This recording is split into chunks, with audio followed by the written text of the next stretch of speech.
Elon Musk has put all he has worked for his whole life into Tesla and SpaceX. Tesla, on the other hand, has generated the ROI he hoped for, which is why he is financially strong enough to pay SpaceX workers and production facilities, not to mention the cost of building at least 2 Starships per week until the company is able to get a total of 1,000 Starships that will all be launched into orbit to await the right launch cycle, so they will all launch on Mars at the same time. Hi, and welcome to TechSpace. In this video, we will show you the necessary strange steps Elon Musk sacrificed that paved way for SpaceX as the #1 renowned space company that promised to take humans to Mars and colonize it, among other space companies across the world. Kindly subscribe to this channel to get free SpaceX news and also extraordinary tech updates for a lifetime. Before we get into the meat of the matter, let's take a look at Elon Musk's early life and how he rose from nothing to become a figure revered across the tech sector and even around the world. Musk, who was born in Pretoria, South Africa, to a model mother and an engineer father, grew up with a strong hunger for literature, technology, and computers. Those hobbies became especially important to him when he was bullied at school, he was claimed in interviews, and they helped establish the foundation for his technical mindset.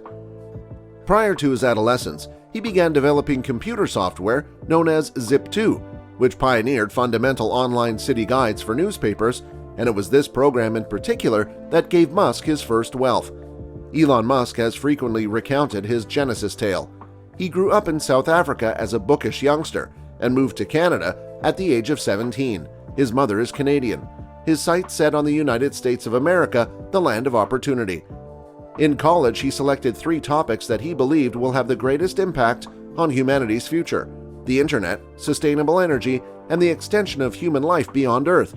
Even as his first computer software Zip2 created wealth for him, also his second program, an online exchange platform called PayPal, made him even wealthier. Then he built an electric vehicle company, Tesla, and a space firm, SpaceX, from the scratch.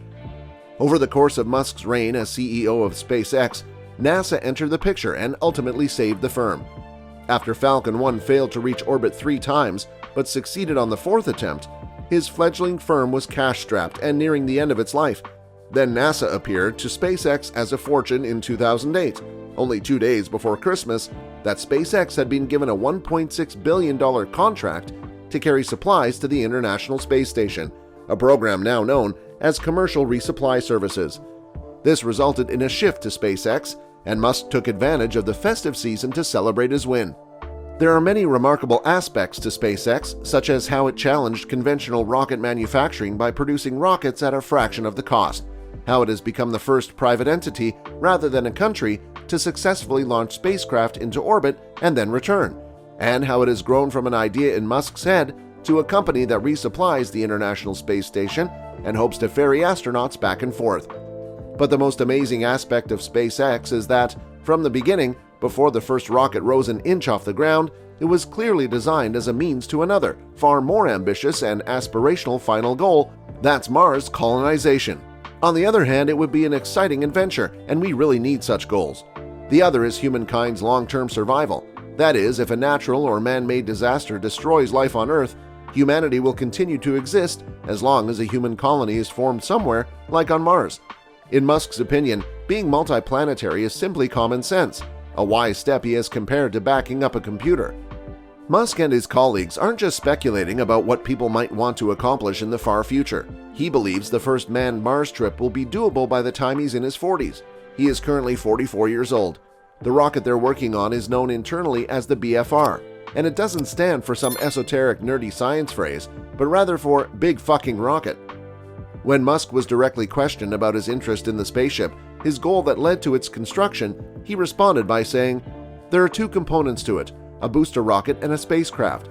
So the booster rocket is just to get it out of Earth's gravity, because Earth has a deep gravity well and a thick atmosphere. But the spacecraft can go from Mars to Earth without a booster, because Mars' gravity is weaker and the atmosphere is thinner, so it has enough capability to get all the way back here on its own. It requires assistance from Earth's gravity. So technically, it's the BFR and the BFS. In the same way that Big Fucking Spaceship is an abbreviation for Big Fucking Spaceship. Musk came up with these names after seeing allusions to them in a computer game. In his words, he went on to state, "The gun that was similar to the crazy rifle in the first Doom was the BFG 9000 or something like that. As a result, it was called after the pistol in Doom. Of course, that is not its official name. Musk seems dismissive of the worry that, as far as we can tell, there is no indication of life on Mars' surface. The best case scenario is that there is underground microbial life. That's what we're referring to as the maximum quantity of life that might exist on the planet. But whether or not life exists on the planet, there appears to be a moral question worth addressing that may also worry us at this time, and that is, was Mars created for us to mess with? NASA has chosen Elon Musk's SpaceX to build the first private lander and transport the next 2 U.S. astronauts to the moon. The $2.9 billion deal is part of NASA's Artemis program, which seeks to return people to the moon by 2024 as a preparation to the first human journey to Mars. The ultimate objective is to create a fully reusable launch and landing system that may be utilized for space travel to locations such as the moon and Mars. 4 people will be sent into lunar orbit on NASA's Orion spacecraft, where 2 will transfer to the SpaceX human landing system for their last flight to the moon. The 2 astronauts will spend about a week exploring the lunar surface before returning to Earth. They will be the first humans to set foot on the moon after more than 50 years. This single NASA contract has positioned SpaceX against Amazon founder Jeff Bezos' private space firm Blue Origin and defense contractor Dynetics. Since then, Bezos has filed many lawsuits against NASA and SpaceX. Musk is the CEO of Tesla, another multi-billion-dollar electric vehicle business that aspires to transform our lives by speeding the adoption of the EV cycle. And because of Tesla, Musk usually starts and ends his week in Southern California.